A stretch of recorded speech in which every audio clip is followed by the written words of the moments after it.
सकते। मैं ये नहीं कहता हूँ कि पूजा नहीं करनी चाहिए, सबका अपना हक है और धर्म को मानना ना मानना पर्सनल चॉइस का मामला है, लेकिन उसकी सबसे बड़ी दिक्कत यही है कि उसको ऐसे स्तर पे ले जाया जाता है जहां वो धर्मांधता का रूप ग्रहण कर लेती है और उसको जो राजनीतिक सत्ता है वो अपने फायदे के लिए इस्तेमाल करती है या इसको। तो ये एक तरीके से कल्चरल हमला है हमारे ऊपर, सांस्कृतिक हमला है। दिमाग को गुलामी की आदत डाल देना और ये एहसास ना होना कि हम गुलाम हैं।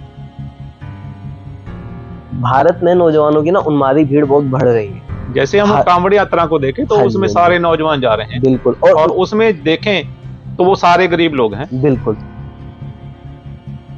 लगातार लोगों के जहन में ऐसी चीजें डाली जा रही है कि सेकुलर जो है वो गंदे लोग होते हैं, वो खराब लोग होते हैं।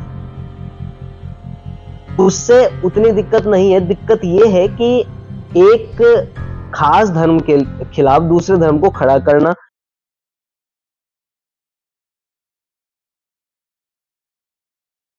यहाँ बरनाला में नॉर्थ इंडिया के रैशनलिस्ट आज जुड़े हुए हैं और उन्हीं में हमारे साथ जुड़े हैं नौजवान सभा से एक साथी, उनसे हम बात करेंगे। मेरा नाम विकास है। मैं रहने वाला यूपी का हूँ, लेकिन अभी मैं पटियाला यूनिवर्सिटी में हूँ, पीएचडी कर रहा हूँ और नौजवान भारत सभा में कार्यकर्ता के रूप में काम करता साथी जी, हूँ। जैसे आपने बताया कि इंडिया में बहुत बड़ा एक मसला है धर्म का, और उस धर्म के मामले को लेके आपने बहुत सारे व्यूज यहाँ पुट किए कि उन ऐसे धार्मिक मामले के जो खतरात हैं वो क्या क्या खतरात हैं जो आपको नजर आ रहे हैं। मुझे लगता है कि धार्मिक मामलों में सबसे बड़ा खतरा होता है धर्मांधता का। अगर हम एक लिमिट से आगे किसी चीज को बहुत ज्यादा मानने लगते हैं या अवैज्ञानिक तरीके से उसमें सोचने लगते हैं। देखो, हमारे समाज का जो संगठन है वो ऐसा है कि शुरुआत से लोग इन चीजों में रहते आए हैं। हमारे खुद के घरों में ऐसी परंपराएं हैं, धार्मिक चीजों को मानने की प्रवृत्तियां हैं।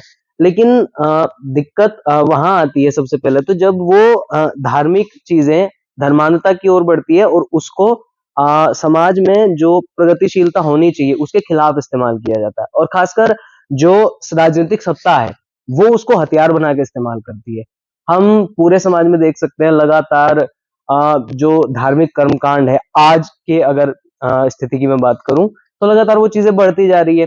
वो गणेश पूजा के रूप में आप देख सकते हैं या किसी भी बाबा तांत्रिक इन सब के चक्कर के रूप में देख सकते हैं। मैं ये नहीं कहता हूँ कि पूजा नहीं करनी चाहिए, सबका अपना हक है और धर्म को मानना ना मानना पर्सनल चॉइस का मामला है, लेकिन उसकी सबसे बड़ी दिक्कत यही है कि उसको ऐसे स्तर पे ले जाया जाता है जहां वो धर्मांधता का रूप ग्रहण कर लेती है और उसको जो राजनीतिक सत्ता है वो अपने फायदे के लिए इस्तेमाल करती है या इसको लगातार लोगों के जहन में ऐसी चीजें डाली जा रही है कि सेकुलर जो है वो गंदे लोग होते हैं, वो खराब लोग होते हैं और एक ऐसा माइंडसेट बना दिया है कि एक धर्म के खिलाफ लोगों को लगातार उनको लोगों पोलराइज किया जा रहा है, जिसके चलते सेकुलरिज्म एक गाली बन के रह गया है। तो मुझे नहीं लगता कि आज के टाइम पे सेकुलर उस तरीके से है हमारे देश में जिसको होना चाहिए था। जी जी। इसी सेकुलरिज्म के समय में हम देखें तो हरियाणा में वो गीता उत्सव हो रहा है हाँ जी, बिल्कुल। और उस गीता उत्सव को सरकार की ऐड आ रही है और सरकारी लेवल पर उसका प्रचार हो रहा है, जबकि हमारा संविधान कहता है, सेकुलरिज्म कहता है कि धर्म और जो स्टेट है वे टोटली अलग अलग रहेंगे एक दूसरे में। ऐसे भी देखा जा सकता है कि राजनीतिक सत्ता ही धार्मिक विश्वासों को इस तरीके से बढ़ाती है कि वो उसका इस्तेमाल कर सके। तो मुझे ये सबसे बड़ा खतरा लगता है उसका। इंडिया एक सेकुलर कंट्री है और इन सेकुलर का मतलब है कि धर्म और जो है स्टेट है वो टोटली अलग रहेंगे, लेकिन इंडिया में ये पूरी तरह से रलगड किया हुआ है। और अगर दूसरी तरीके से हम देखें तो ऐसे लीजिए कि शायद सेकुलरिज्म बचा ही नहीं। मुझे भी लगता है कि जब भारत का संविधान बनाया गया और जिसमें बहुत अच्छे-अच्छे शब्द लिखे हुए धर्मनिरपेक्ष और ये सब चीजें, मतलब सब धर्मों को बराबर रूप से जो है इज्जत दी जाएगी, उनको माना जाएगा और कोई भी एक धर्म के नाम पर दूसरे धर्म का गला नहीं घोटेगा।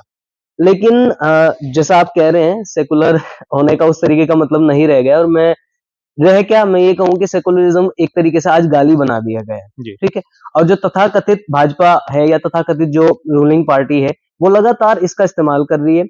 देखिए, जैसे मैं तो इसे इस रूप में देखता हूँ कि जो सत्ता है उसको मतलब है कुर्सी बचाए रखने से और कुर्सी बचाए रखने के लिए उसको जो भी करना पड़े वो करता है, और भारत में ये उनके लिए बड़ा आसान है और बड़ा फायदे का है। जैसे आप देखिए बाबा राम रहीम, उसको लगातार बढ़ाया गया, और अब तक हम देख रहे हैं कि बार-बार पैरोल मिलना, ठीक है? और खासकर चुनाव के समय में पैरोल मिलना, जिसको कोई वो भी सरकार के लिए ऐसा, मतलब एक इस्तेमाल करने के लिए, उसे इस्तेमाल करने के लिए पैरोल दी जाती है, छूट दी जाती है। इस तरह की चीज़ों को बढ़ावा दिया जाता है कि जैसे बागेश्वर धाम का चला था, बहुत ज़्यादा चला है, और उसकी रैलियाँ, वो हिंदू को समझाओ, जागरूक करो, इस तरह की रैलियाँ कर रहे हैं, और तमाम इस तरह की चीज़ों को सरकार प्रोत्साहित करती है, अलग-अलग तरीकों से प्रोत्साहित करती है। सीधे-सीधे आप देखेंगे तो आपको लगेगा कि नहीं प्रोत्साहित कर रही है, लेकिन वो प्रोत्साहित करती है अलग-अलग तरीके से। तो अपने राजनीतिक मकसद को पूरा करने के लिए धर्म का इस तरीके से सहारा लेना, ये हो रहा है। और अलग इसमें और जो नौजवान है, उनका बहुत बुरी तरह से एक तरीके से उनको यूज़ किया जा रहा है। बिल्कुल, ऐसे लीजिए पहले तो एक बच्चा जो पैदा हुआ, कहीं भी पैदा हुआ, जब तक वो 18 ईयर का नहीं हुआ, तो उसका धर्म कैसे निर्धारित कर लेते हैं? हुँ, होता क्या है रूटीन में कि वो जिनके पैदा हुआ, उनकी स्टैंप लगा दी गई। बिल्कुल।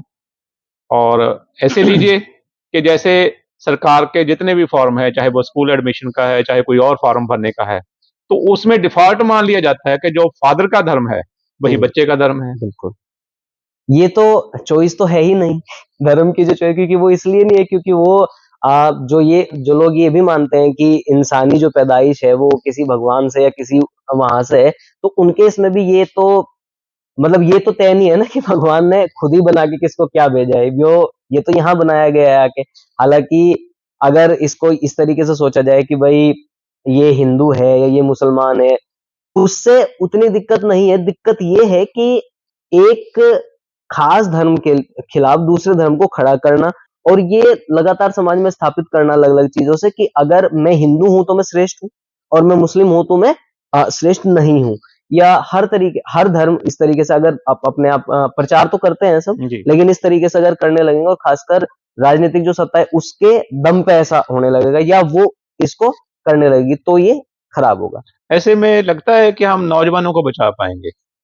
जहाँ तक नौजवानों की बात है, तो नौजवानों का सबसे बड़ा नुकसान तो ये हो रहा है, मैं एक छोटी-सी बात कहूँगा, मैंने कहीं पढ़ी थी कि वो अपने बेटों को ऑक्सफोर्ड भेजेंगे, दूसरी जगह भेजेंगे पढ़ाने के लिए, और हमारे जो भाई हैं, हमारे जो दोस्त हैं, हमारे जो बच्चे हैं, वो उनको जय श्री राम, अल्लाहू अकबर इसमें लगा देंगे, और लगातार हम देख भी रहे हैं कि भारत में नौजवानों की ना उन्मादी भीड़ बहुत बढ़ रही है। जैसे हम ह कांवड़ यात्रा को देखें तो हाँ जी, उसमें हाँ जी। सारे नौजवान जा रहे हैं बिल्कुल, और उसमें देखें तो वो सारे गरीब लोग हैं। बिल्कुल, यही है, मतलब किसी भी तरीके से उसने 5,000 7,000 रुपया जुटाया है। अमीर का बेटा तो उसका उद्घाटन करने के लिए आता है कि हाँ, तोड़ने के लिए बिल्कुल, या उनको कभी रिसीव करने के लिए, उनको अखबारों में लाने के लिए। सही बात बाकी है। सारे गरीब लोग होते हैं। अब वो किस तरीके से सड़कों पे घूमते हैं, किस तरीके से, मतलब उन्मादी भीड़ की तरह काम करता है, तो किस दिशा में हमें पहुँचा दिया गया है, इस बात पे खासकर नौजवानों को सोचने की ज़रूरत है, और मैं ये कहूँगा कि जो उनके बारे में सोचने वाले लोग हैं, जिनको ये बात समझ में आ रही है, उनको ये बात नौजवानों के बीच में दूसरे तरीके से लेके जानी चाहिए, क्योंकि उनकी ज़िंदगी में और दूसरी चीज़ें ज़्यादा महत्वपूर्ण हैं। मुझे लगता है पढ़ाई ज़्यादा महत्वपूर्ण है। जैसे अगर मैं पढ़ने-लिखने वाले नौजवानों की बात करूँ, तो शिक्षा के स्तर की बात सबसे पहले करेंगे, और ये भी एक तरीका है कि जो एजुकेशन सिस्टम है उसको इस तरीके से मैनिपुलेट किया जाए, ताकि हम लोग जो वैज्ञानिक दृष्टिकोण है वो ना अपनाएँ, और जब हमारे पास वो नहीं होगा, तो हमारे पास करने के लिए सिर्फ़ एक ही काम होगा, हम जो कोई हमारे में से कोई नौजवान हिंदुओं को मजबूत करने के लिए बाहर निकलेगा, कोई नौजवान इस्लाम धर्म को बचाने के लिए निकलेगा, कोई खालिस्तान को बचाने के लिए निकलेगा। इस तरह की तमाम जो चीज़ें हैं वो धीरे-धीरे होने लगेगी। जबकि नौजवान है, उसको उसकी ज़िंदगी बनानी है, भविष्य उसके सामने उसका पड़ा है, कहाँ नौकरी करेगा, कहाँ उसको काम मिलेगा, ये सब चीज़ों पे हमें काम करना चाहिए, उन्हें बताना चाहिए। तो ये तो ठीक बात है कि लगातार ऐसी भीड़ को, और मतलब दिमाग को कुंद किया जा रहा है बेसिकली, जी। हम लॉजिकल तरीके से सोच नहीं पा रहे हैं उस बारे में। वैसे तो ये जो मैटर रहा है कि हम सभी नौजवानों से ऐसी उम्मीद करें कि वो ये सब कुछ जो जैसा हम चाहते हैं उस तरीके से चलेंगे। सभी तो नौजवान मेरे ख्याल से कभी भी किसी भी दौर में नहीं चले। जी, ये सवाल करने वाले थोड़े से नौजवान होते हैं बिल्कुल, बिल्कुल। और वो अपने आप को सही नॉलेज से लैस करके या तो रेवोल्यूशन की तरफ लेके जाते हैं, हुँ, चेंज की तरफ लेके जाते हैं। कई बार वो पॉलिटिक्स में चले जाते हैं, तो उस तरीके से मोबिलाइज़ करते हैं, थोड़े से ही होते हैं। लेकिन मैं ये समझता हूँ कि ठीक है, शुरुआत के लिए कम लोग होते हैं, लेकिन अगर आपको बहुत बड़ा बदलाव करना है, तो आपको ज़्यादा लोगों के बीच जाना पड़ेगा और ज़्यादा लोगों को समझाना पड़ेगा। जहाँ तक इस चीज़ की बात है, तो ये एक तरीके से कल्चरल हमला है हमारे ऊपर, सांस्कृतिक हमला है। दिमाग को गुलामी की आदत डाल देना और ये एहसास ना होना कि हम गुलाम हैं। ये बहुत बड़ी बात है। दूसरी जो टेंडेंसी पैदा हुई है हमारे नौजवान दोस्तों में, वो ये कि वो मूर्ख है और उन्हें अपनी मूर्खता पे घमंड होता है।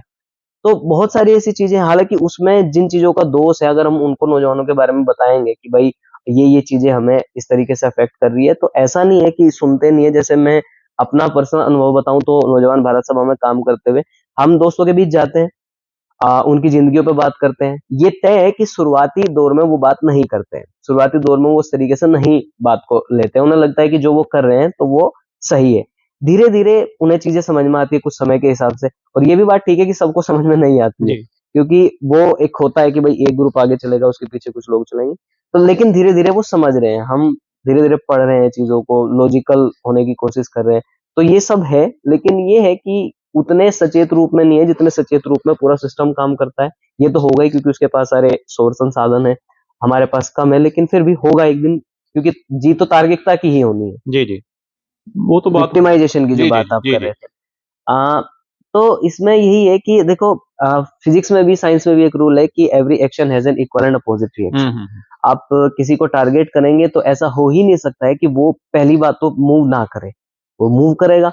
अब मूव भी वो 2 तरीके से करता है। एक तो ये है कि वो बचना शुरू कर देता है। जिन लोगों की जैसी स्थिति है, आर्थिक, सामाजिक जैसी हुँ, स्थिति है, हुँ, वो हुँ। उस हिसाब से रिएक्ट करते हैं। ठीक है? अगर आप पूरा देश खोदना स्टार्ट करेंगे, आप हर मस्जिद के नीचे मंदिर देखना स्टार्ट करेंगे, या आप ऐसा माइंडसेट बनाने की कोशिश करेंगे, आप खबरें सिर्फ़ मुस्लिमों के खिलाफ ही खबरें दिखाएँगे, और पूरा जो है एंटी मुस्लिम माहौल अगर आप बनाएँगे, तो वहाँ से भी कुछ ना कुछ होगा। और जैसे व्हाट्सएप में हमारे इधर ग्रुप चलाए जा रहे हैं कि सनातनी ये वो ऐसे करके दुनिया भर के पेज चल रहे हैं, दुनिया भर की चीज़ें चल रही है। तो उधर भी वो होगा, जी, जी। ज़ाहिर-सी बात है, क्योंकि जो भी आप एक्शन करेंगे, उसका रिएक्शन आपको जी। देखना पड़ेगा। बस ये है कि उसमें ये भाव धीरे-धीरे बढ़ रहा है कि भई हम इनसिक्योर हैं, और वो लगेगा भी, किसी को भी लगेगा, अगर इतने एक तरीके से सिस्टमाइज़ तरीके से अगर ये काम होंगे, तो कोई भी इनसिक्योर फ़ील होगा। मुझे लगता है कि ये भारत के लोकतंत्र के लिए, और भारत दुनिया का सबसे बड़ा लोकतंत्र कहा जाता है, और आज जो है उसकी लगातार सुनने को मिलता है, यहाँ हत्या, वहाँ हत्या, ये वो, तो मुझे लगता है कि लोकतंत्र के लिए ये बात ठीक नहीं है, जी, जी। और इस पे काम करना चाहिए। जी, जी। साथी जी, आपने हमसे बात की, तर्कशील टीवी के लिए समय दिया और अपने विचार हमें दिए। मुझे लगता है कि ये विचार आगे तक जाएँगे, कुछ ना कुछ तब्दीली लाएँगे। जी, आपका बहुत-बहुत धन्यवाद। बहुत-बहुत शुक्रिया। शुक्रिया।